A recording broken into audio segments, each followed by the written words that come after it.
کے بولو اللہ کی ذات کی قسم میں اس پوری کائنات کے اندر میرے نبی کی صورت جیسی رب نے کسی کی صورت نہیں بنائی، اور میرے نبی کی سیرت جیسی میرے رب نے کسی کی سیرت نہیں بنائی۔ میرا نبی صورت میں بھی بے مثال ہے، میرا نبی سیرت میں بھی بے مثال ہے، اس لیے ہم کہتے ہیں اب میری نگاہوں میں جچتا نہیں کوئی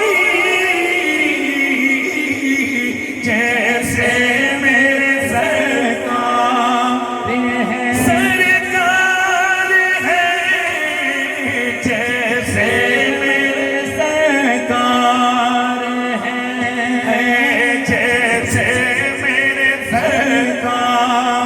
ہر بندہ اپنے دماغ کے اندر یہ سوچے کہ میرے نبی کی آنکھوں جیسی کسی کی آنکھیں نہیں ہیں، میرے نبی کی زلفوں جیسی کسی کی زلفیں نہیں ہیں، میرے نبی کے دہن بدن زکن، میرے نبی کے تکلم تبسم، میرے نبی کے سینے پسینے، میرے نبی کے جسم، میرے نبی کی ذات، میرے نبی کی صفات کو میرے رب قدیر نے بے مثل بھی بنایا ہے، بے مثال بھی بنایا ہے۔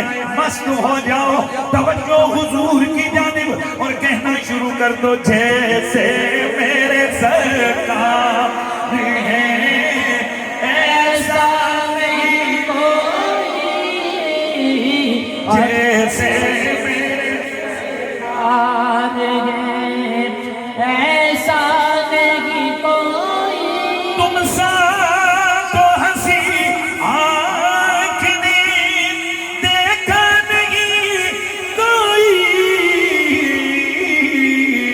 یہ شان لطافت ہے کہ سایہ نہیں کوئی، یہ شان لطافت ہے، شان لطافت ہے، یہ شان لطافت ہے۔ اہل سنت و جماعت کی پہچان یہ ہے، اہل سنت دو چیزوں سے پہچانے جاتے ہیں، سنی کسی خاص ڈیزائن کی زلفوں سے، پگڑی سے، جبے سے، کپے سے، مدرسے کے نام سے نہیں پہچانا جاتا، سنی اپنے کام سے پہچانا جاتا ہے، سنی اپنے ایمان کی حرارت سے پہچانا جاتا ہے۔ سنی کون؟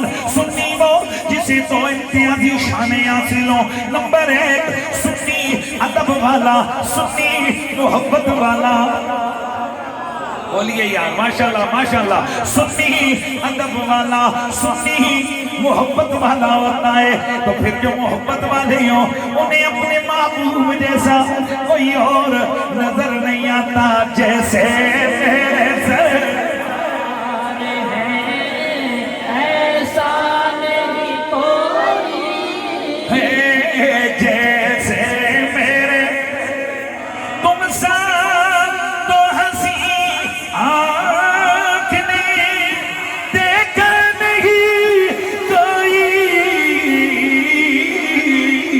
یہ شان لطافت ہے۔ میرے نبی کو رب قدیر نے اتنا حسین و معجوبی بنایا تھا کہ میرا نبی مسکراتے، حضرت جابر بن عبداللہ فرماتے ہیں حضور کی خدمت اطہر و اخلص کے اندر میں موجود تھا، ایک دن حضور سید عالم کسی بات پہ مسکرائے، نبی مکرم کے دانتوں کے آگے سے ہونٹوں کا پردہ ہٹا، اللہ کے نبی کی دندان مبارک عہد کے میدان میں ایک ٹکڑا ٹوٹ گیا تھا، ایک دانت کا ٹکڑا شہید ہو گیا تھا، وہاں بظاہر سوراخ تھا۔ صحابہ فرماتے ہیں ویسے کسی کا دانت ٹوٹے وہ بوڑھا لگتا ہے، بوڑھا ہوتے ہیں نا، وہ کہتے ہیں وہ بھدا لگتا ہے، لیکن میرے نبی کے صحابہ آپ فرماتے ہیں کہ حضور کا حسن دانت ٹوٹنے سے پہلے بھی تھا، لیکن جب دانت ٹوٹا حضور کا حسن اور بڑھ گیا تھا۔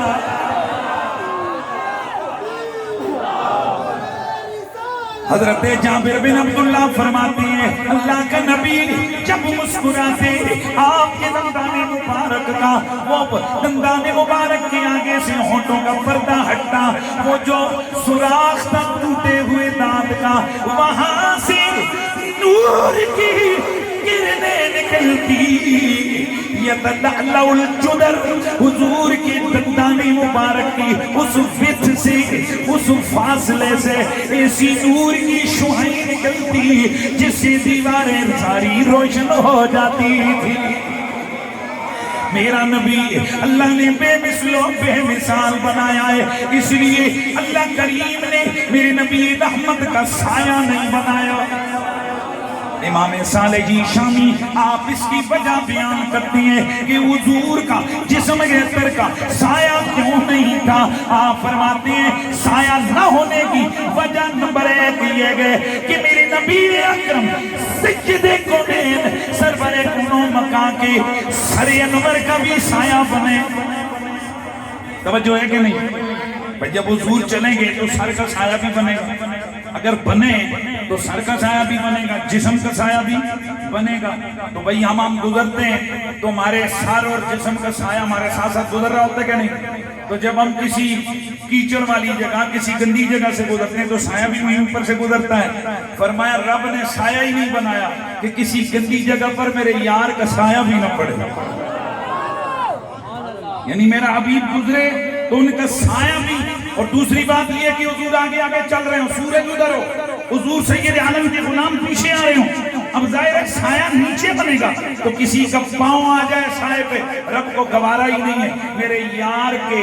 میرے یار کے سراپے کا سایہ بھی پامال ہو، اور جو رب اپنے حبیب کے سراپے کے سائے کا اتنا خیال رکھتا ہے وہ محبوب کی ذات کو کتنا پروٹوکول اور کتنی عظمتیں دے گا۔ تو اسی لیے میرے دوستوں، میرے نبی رحمت سید کونین سرور کونو مکان صلی اللہ تعالیٰ علیہ وآلہ وسلم کو میرے رب قدیر نے ایسا لطیف بنایا تھا کہ سر سے لے کے پاؤں تک میرے نبی کے جسم کا کبھی سایہ نہیں بنا۔ اور یہ بات سنی تو کہتے ہی کہتے ہیں، لیکن مزہ یہ ہے علماء دیوبند کے بہت بڑے عالم، یہ ان کے بہت بڑے بزرگ ہیں، رشید احمد گنگوئی صاحب، ان کی کتاب ہے، اس میں انہوں نے وجہ لکھی، وہ لکھتے ہیں کہ نبی پاک کے جسم کا سایہ اس لیے نہیں تھا کہ حضور سر سے لے کے پاؤں تک نور ہی نور تھے، اور نور کا سایہ بولیے نہیں ہوتا۔ تو پھر اسی لیے کہنے والا کہتا ہے کہ تم سا تو ہنسی آنکھ نے دیکھا نہیں کوئی، یہ شان لطافت ہے، یہ شان لطافت ہے، شان لطافت ہے، یہ شان لطافت ہے۔ اللہ آپ کی زبانوں کو سلامت رکھے۔ میرے نبی رحمت کے چچا حضرت سیدنا عباس بن عبد المطلب میرے دادا لگتے ہیں، آپ میرے نبی کی خدمت میں حاضر ہوئے، عرض کی یا رسول اللہ میں چاہتا ہوں کہ میں آپ کی نعت آپ کو سناؤں۔ میں کیا کروں؟ میں آپ کی نعت آپ کو سناؤں۔ تو میرے نبی رحمت سید قومین نے فرمایا اٹھو چچا میری نعت سناؤ۔ میرے نبی کے چچا نے جو نعت سنائی اس میں کیا تھا؟ وصف نورانیت کو بیان کیا اور عرض کی یا رسول اللہ آپ کا نور اس وقت بھی چمک رہا تھا، نہ آدم تھے نہ حوا تھی، نہ زمین تھی نہ آسمان تھے۔ جب نعت میرے نبی نے سنی تو میرے نبی نے دعا دی، میری آقا نے فرمایا او میرے چچا اللہ آپ کے منہ کو سلامت رکھے۔ ارے او میرے نبی کا کلمہ پڑھنے والوں، میرے نبی کی نعت کے اندر اپنے لبوں کو معطر کرو، کیونکہ جو لب نعت پڑھتے ہیں، جو زبانیں نعت پڑھتی ہیں، اللہ ان چہروں کو ہمیشہ ہرا بھرا رکھتا ہے۔ تو پھر مل کے ہاتھ اٹھا کے صدا لگے جیسے میرے کار ہے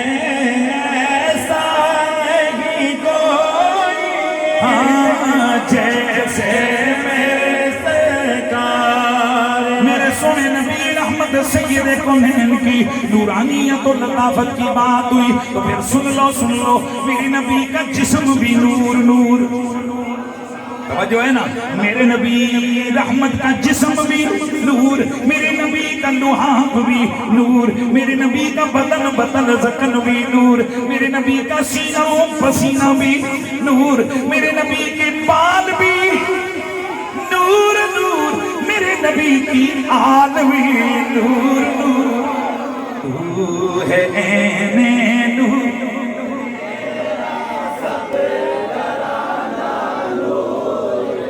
میں عرض کر رہا ہوں کہ میرا نبی لطافت میں الطف ہے، میرے نبی جیسا لطیف رب نے کسی کو کائنات میں بنایا ہی نہیں ہے۔ ایک جملہ سنو اور بات آگے بڑھاتا ہوں، بات سمجھنے کی ہے میرے دوستو۔ اللہ کریم نے ویسے بھی پوری مخلوق کے اندر ملائکہ کو لطیف مخلوق بنایا ہے۔ بھائی دھیان ذرا میری طرف رکھنا، فرشتے جو ہیں یہ کیا ہیں؟ جلدی سے ذرا توجہ رکھو، فرشتے لطیف ہیں۔ لطیف سمجھ جو لطافت، یہ ہمارا جسم، یہ دیکھو یہ ٹیبل ہے، یہ میں ہوں، یہ سب کچھ کثیف ہے۔ وہ اتنا تو سائنس پڑھی ہے نا، جس میں لطیف تھے جس میں کثیف ہے،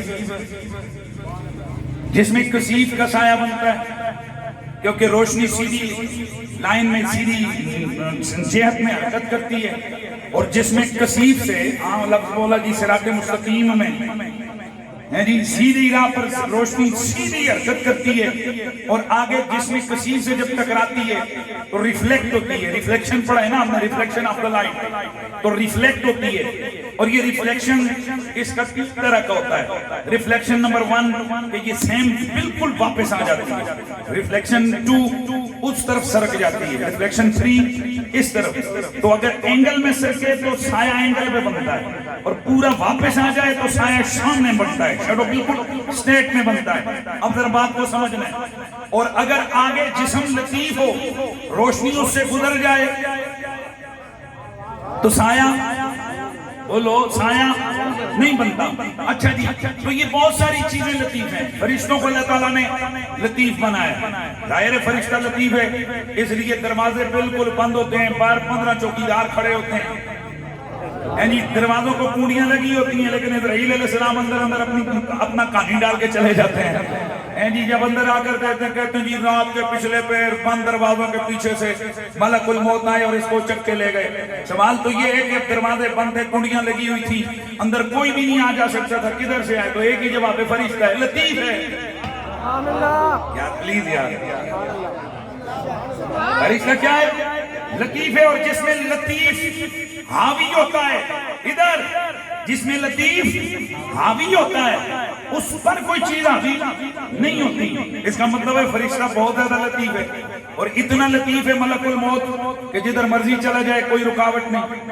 70 دروازے بند کر کے رکھ دو، اس نے آنا ہے تو پھر آ جانا ہے۔ بالکل ایسا شیشے کا اندر ایک آپ کیبن بنا دیں، اور اس کے اندر ہی آپ اسپیشل قسم کی ہوا داخل کر دیں کہ اندر کی آواز باہر کی اندر کچھ بھی نہ آئے جائے، پر اسرائیل پھر بھی چلا جائے گا، وہ پھر بھی روح قبض کر لے کے لے۔ اچھا یہ اسرائیل علیہ السلام کی ڈیوٹی ہے، سونا یہ آتے ہیں جاتے ہیں روح قبض کرتے ہیں، لیکن توجہ ہے سب چیز بھائی دھیان رکھے ہو، یہ فرشتوں کے پاس بھی آتے ہیں، یہ نبیوں کے پاس بھی آتے ہیں، یہ ولیوں کے پاس بھی آتے ہیں۔ ان کی ڈیوٹی ہے جس کا ٹائم پورا ہوتا ہے یہ تشریف لے آتے ہیں۔ کون؟ حضرت ملک الموت اسرائیل علیہ السلام۔ تو یہ مسلم شریف کی حدیث ہمیں بتاتی ہے کہ حضرت ملک الموت اسرائیل علیہ السلام حضرت موسیٰ علیہ السلام کے پاس بھی گئے، اور سیدھے جا کر نہ سلام نہ کلام نہ کچھ بھی نہیں، جا کر کہنے لگے الا ربک، چلیے جناب آپ کا ٹائم پورا ہو گیا، رب نے بلایا ہے، اپنے رب کے پاس جائیے۔ کون؟ فرشتہ۔ کس کو کہتا ہے؟ حضرت ملک الموت اسرائیل علیہ السلام کس کو کہتے ہیں کہ جائیے رب کے پاس؟ حضرت موسیٰ علیہ السلام کو۔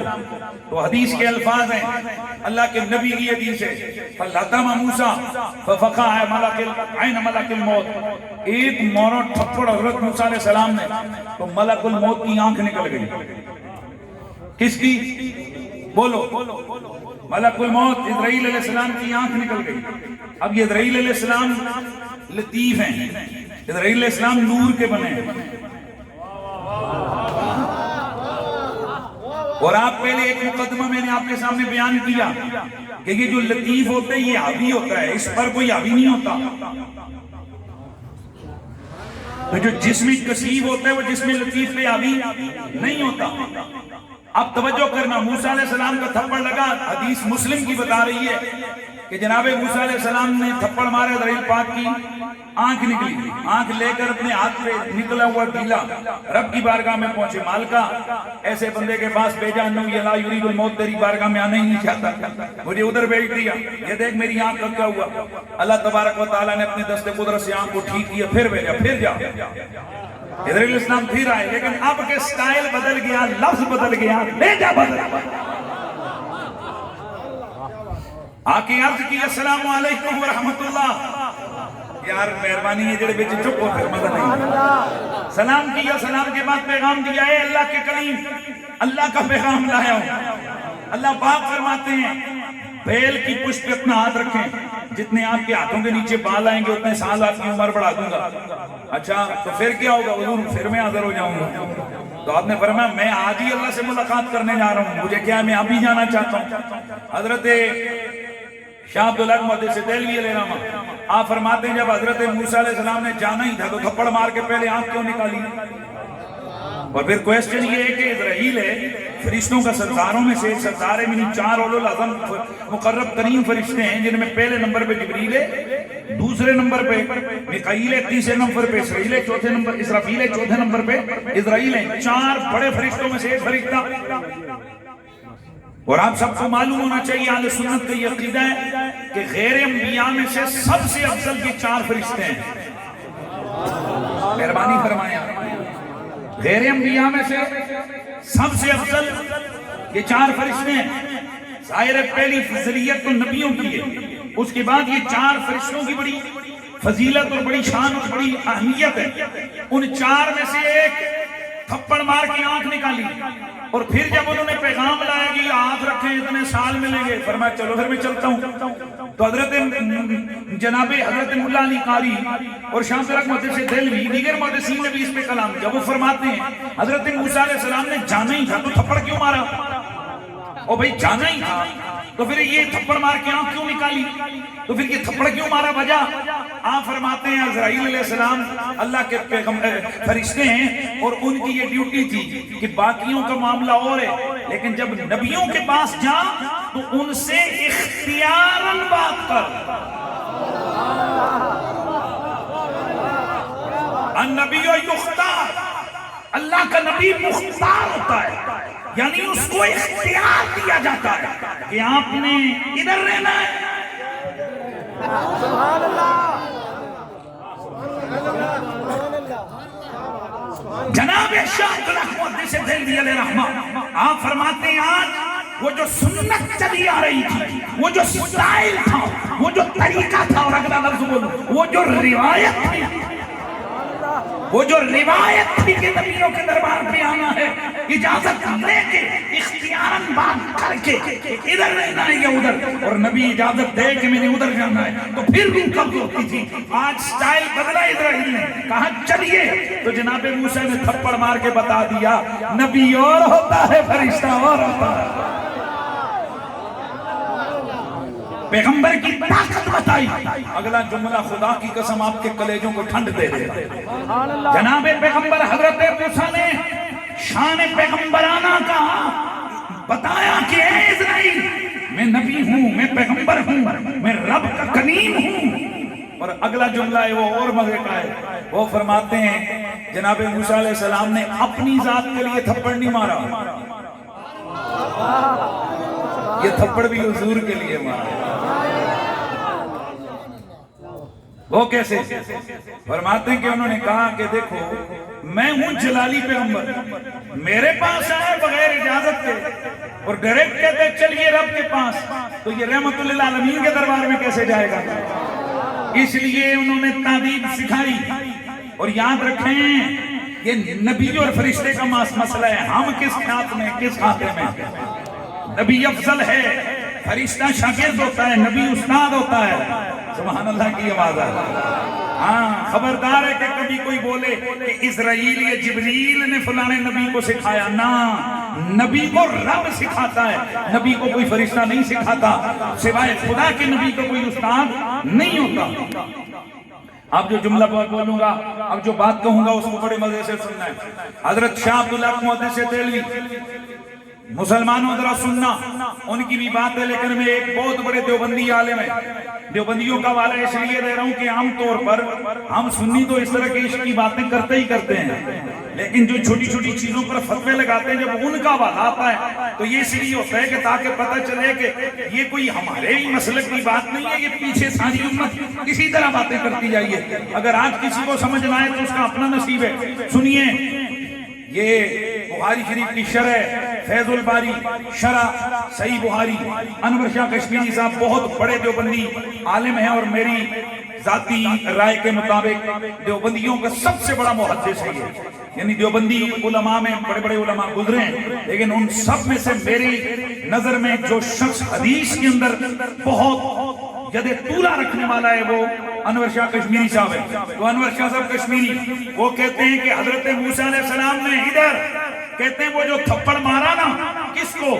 اسرائیل کو، فرماتے ہیں یہ تو اسرائیل تھا کہ صرف آنکھ نکلی، لو لطم موسیٰ الی السماوات والارض، اگر حضرت موسیٰ علیہ السلام کبھی غضب میں آ کر تھپڑ مارتے ہیں آسمانوں کو، تو پیغمبر کے تھپڑ میں اتنی طاقت ہوتی ہے کہ آسمان ٹکڑے ٹکڑے ہو جاتے، آسمان ریزہ ریزہ ہو جائے، طاقت ہے پیغمبر کے تھپڑ میں، پیغمبر کے سلیب میں، پیغمبر کی ہاتھ میں اتنی طاقت ہے۔ اللہ، آؤ نا پھر ہم لوگ محمدی بیٹھے ہیں نا، ہم مصطفی بیٹھے ہیں نا، ہم قربان جائیں شاہ عبداللہ محدث دہلوی پر۔ اور جناب یہ جو بات ہے، یہ بات کے اندر، اور پھر میں یہ بھی بات کر لوں، کئی چیزیں دیوبندی مولویوں کی ہیں، کئی باتیں وہابی مولویوں کی ہیں، کئی باتیں شیعہ مولویوں کی ہیں، چنگی ہیں تو ہم ان کو بیان کرتے ہیں، اور کئی کمینگیاں ہمارے سنیوں کے اندر موجود ہیں، ان کو ہم رگڑا دیتے ہیں۔ بھائی ہم نے یہ کوئی کلمہ کسی مولوی کا تھوڑا پڑھا ہے، ہم نے قبر میں جا کر حضور کو منہ دکھانا ہے، کلمہ حضور کا پڑھتے ہیں، ہم کیا جانے کہ مولوی کیا کہتا ہے۔ ہم تو آج آپ نے دیکھا، میں سرکار اعلیٰ حضرت امام احمد رضا خان فاضل بریلوی کے نام پہ اٹھ کے ہم نعت خان کو بھی داد دے رہے تھے، اس کو بھی پتہ ہے کیوں؟ ہم نے احمد رضا خان فاضل بریلوی کا کلمہ نہیں پڑھا، اس بندے سے پیار اس لیے کہ وہ جب بھی قلم اٹھاتا ہے، وہ جب بھی بات کرتا ہے محمد کے عشق کی اور پیار کی بات کرتا ہے، اس لیے اس بندے سے پیار ہے۔ ہم حضور اعلیٰ گولڑوی شہنشاہ گولڑا فاتح قادیان سے محبت کرتے ہیں، تو اس وجہ سے کہ اس بندے نے ساری زندگی رسول اللہ کی عشق کا سبق دیا، صحابہ کے ادب کی بات کی، اہل بیت کی محبت کا راستہ سکھایا، اس لیے ہم پیار کرتے ہیں۔ مگر نہ یاد رکھو ہم کسی مولوی کا کلمہ نہیں پڑھتے، ہم کلمہ آمنہ کے لال کا پڑھتے ہیں، یہ ہمارا مزاج نہیں ہے۔ میں نے ایک دفعہ اشرف علی تھانوی دیوبندیوں کا بہت بڑا عالم ہے، میں صاحب کہہ دیتا ہوں، اشرف علی تھانوی صاحب، اس بندے کی ایک بات میں نے پڑھی، وہ آج تک میرے دل پہ نقش ہے، اور میں اس کو 20 مرتبہ بیان کر چکا ہوں، بات اتنی چنگی ہے۔ پتہ ہے کہ وہ کہتا ہے کہ جب بھی مدینے جایا کرو اور واپس آؤ تو یہ نہیں کہا کرو قبر رسول پہ گیا تھا،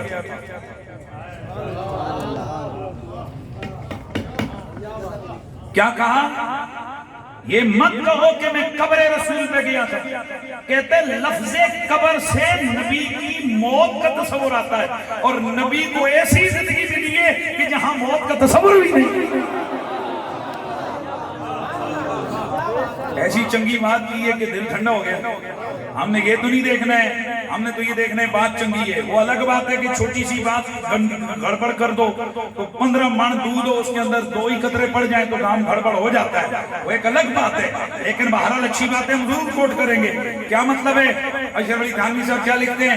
کہتے ہیں کہ جناب قبر رسول بھی نہ کہو کہ میں حضور کی قبر، یہ کہو بارگاہ حضور میں حاضر ہوا تھا۔ سمجھ گئے؟ تو اب ذرا سننا، انور شاہ کشمیری ہے دیوبندیوں کا امام اور عالم، وہ کہتا ہے کہ اگر حضرت موسیٰ تھپڑ مارتے، تھپڑ کے آگے اسرائیل نہ ہوتا، آسمانوں کو تھپڑ لگتا. فرماتے ہیں اگر زمین کو مار دیتے، زمین ریزہ ریزہ ہو جاتی، آسمانوں کو تھپڑ لگتا، آسمان کے ٹکڑے ٹکڑے ہو جاتے. یہ تو فرشتہ تھا جس کی صرف آنکھ نکلی، وگرنہ پیغمبر کی تھپڑ میں اتنی طاقت ہے. اور میں قربان جاؤں، اگر جناب کلیم کے تھپڑ میں اتنی طاقت ہے تو جسے میرا رب کہتا ہے آتینا کل کوثر، حبیب ہم نے آپ کو جو دیا ہے وہ تھوڑا تھوڑا نہیں دیا، وہ کثیر دیا ہے. ایمان والوں خود بتاؤ، اور جسے کثرت کا تاج پہنایا گیا اس محمد کا تھپڑ اگر لگ جائے تو پھر کیا بچتا ہے؟ اس لیے پھر مجھے کہنا ہے نا کہ جیسے میری بات اس مقام پہ پہنچی کہ جناب موسیٰ نے تھپڑ مارا ہو اسرائیل کو. اسرائیل فرشتہ ہے، اسرائیل فرشتہ ہے، اسرائیل نور کا ہے، اسرائیل نوری مخلوق ہے. اب انہیں تھپڑ لگا، اس کی وجہ پتا چلا کہ حضرت موسیٰ نے اس لطافت پر ان کے تھپڑ نے اثر کیا. اس کا مطلب یہ ہوا کہ پیغمبر کا جو تھپڑ لگا وہ کثیف نہیں تھا، وہ لطیف تھا. اگر حضرت موسیٰ کی لطافت کا یہ عالم ہے کہ وہ ملک الموت کی لطافت پہ حاوی ہو گیا، تو خدائی جانے تیرے میرے نبی کی لطافت کیسی ہوگی. اسی لیے تو کہنے والا کہتا ہے کہ تم سا تو ہنسی آنکھ نے دیکھا نہیں کوئی. اے جے سمجھو یہ شان لطافت ہے، یہ شان لطافت ہے، شان لطافت ہے، یہ شان لطافت، شان لطافت ہے، یہ شان لطافت ہے کہ سایہ نہیں کوئی، یہ شان لطافت ہے سایہ نہیں کوئی، جیسے میرے سرکار ہے ایسا کوئی. اور یہاں ایک بات اور اپنے پلے باندھ لیجیے اور اپنے دماغوں کے اندر اور دل کی گہرائیوں میں اس بات کو اتاریے. توجہ ہے سب. باقی ہر چیز ناپ تول کے معیار سے ہی جانچی جاتی ہے. مثلا ادھر یہ چیز کتنی ایک مہنگی ہوگی، ایسا نہیں ہو سکتا کہ اس چیز کا میں دکان پہ کھڑ پڑی ہو میں کہوں جناب یہ وہ جو ہے نا وہ کیا بولتے ہیں ہینڈ فری ہے جی بلوٹوتھ ہے، یہ 1 لاکھ روپے کا ہے. ہر بندے نے کہنے حضرت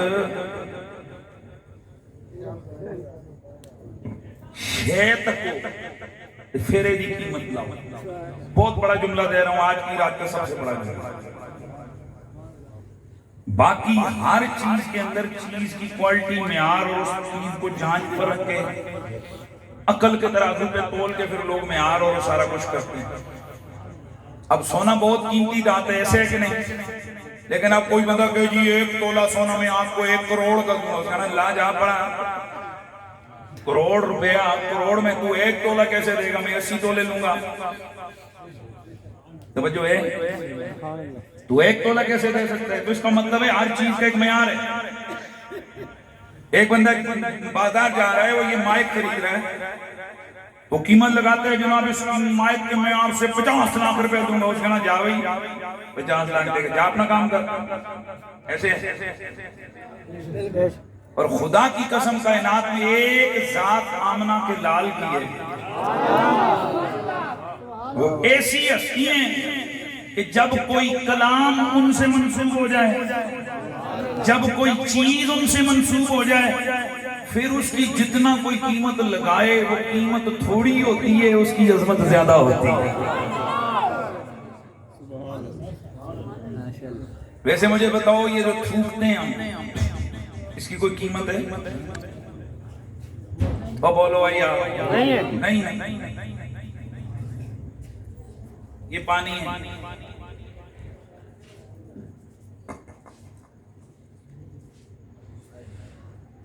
یہ دیکھیں پانی ہے، کوئی قیمت نہیں ہے۔ اور میرے جسم سے یہ اگر لگ کر نیچے گرے تو یہ آپ کو قرات ڈالے گا۔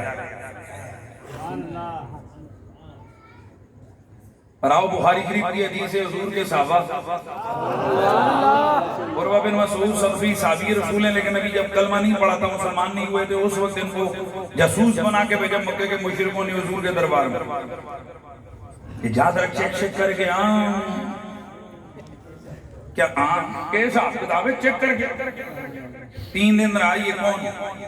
عروہ بن مسعود ثقفی واپس آ کہنے لگا تم کبھی بھی محمد اور اس کے ساتھیوں کو شکست نہیں دے سکتے۔ سبحان اللہ۔ کھانے کے لیے ان کے پاس کچھ نہیں ہے اور ہم اس کو شکست نہیں دے سکتے، نہ ان کا وطن، نہ ان کا گھر، نہ ان کا پیسہ، نہ دولت، کچھ نہیں۔ کہنے لگا جو میں دیکھ کے آیا ہوں نا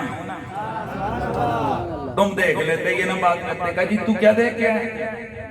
کہنے لگے ما تنخم النبی نخاما الا وقعت فی کف رجل منهم فضلک بعاجل له وبجا فاذا توضا النبی قعدوا یقتدلون علی وضوئه۔ یہ کہنے لگے عروہ بن مسعود اے مکے کے مشرکوں، میں نے محمد کے اشاروں کو دیکھا، محمد کے پیاروں کو دیکھا، مصطفیٰ کے صحابہ کو دیکھا، حضور جس وقت وضو کرتے گئے ان کے جسم سے پانی لگ کر نیچے گرتا ہے، وہ نیچے نہیں گرنے دیتے بلکہ اس پانی کو حاصل کرنے کے لیے یوں لڑتے گئے، یوں لگتا ہے کہ پانی کے قطرے کے پیچھے ایک دوسرے کو قتل کر دیں گے۔ وَمَا تَنَخَمَ النَّبِيُّ نَخَامًا۔ ہاں جی، جب محمد کھنگھار مبارک جب یہ پھینکتے ہیں، تھوک مبارک پھینکتے ہیں تو وہ نیچے نہیں گرتا، کوئی نہ کوئی صحابی اسے اٹھا کر چہرے پہ مل لیتا ہے۔ اس لیے میں ذرا آپ سے پوچھنے لگا ہوں، اگر کسی کے منہ پر کوئی تھوک دے وہ اس کو اپنی توہین سمجھتا ہے، اور یہاں محمد کے پیاروں سے کوئی پوچھے کہ حضور کے لحاف کے لیے وہ لپک کے نیچے پڑ کے اٹھا کے چہرے پہ مرتے ہیں، اس کی وجہ کیا ہے؟ اس کی وجہ یہ ہے کہ ان کا عقیدہ تھا محمد سراپا نور ہے، ان کا دہن بھی نور ہے، ان کا بدن بھی نور ہے، ان کا لحاف بھی نور ہے، ان کے جسم سے پانی لگ جائے نور ہے، کپڑا لگ جائے۔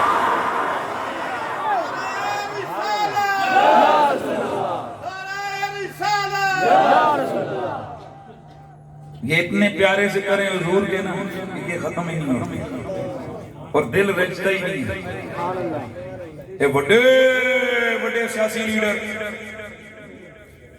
ہجریاں گلہ میں آج کر رہے ہیں، کوئی 7500 بارہ میں پہلے کی تھی، آپ میں سے کئیوں نے ان کو پہلے سنا ہوگا، کیونکہ بخاری کی حدیث ہے، ظاہر ہے بخاری میں تھوڑی لکھن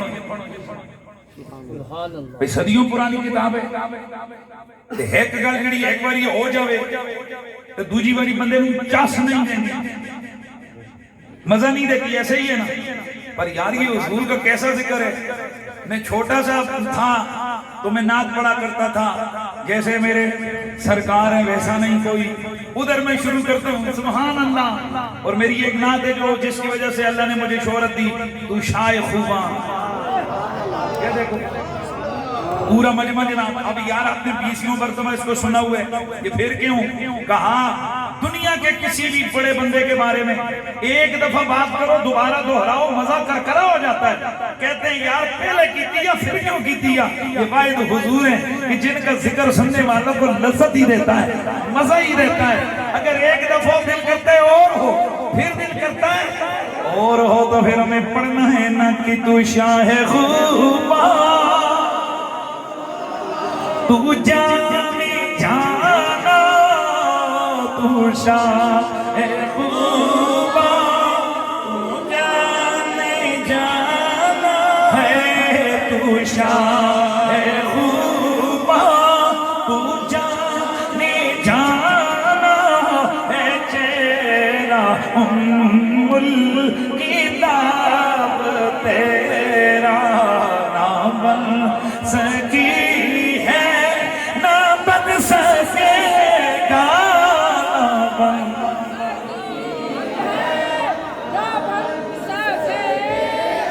ہو مل کر بولو نہ بننا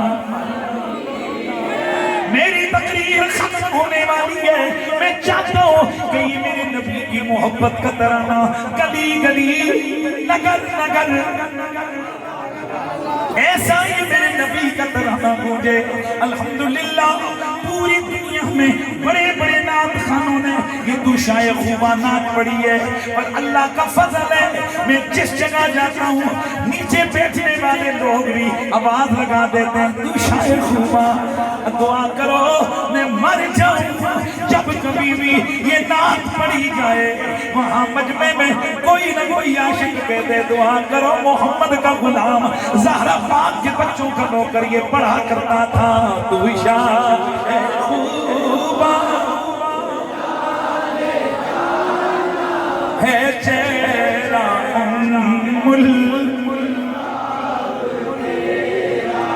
نہ بن سکی ہے نہ بن سکی ہے نہ بن سکے گا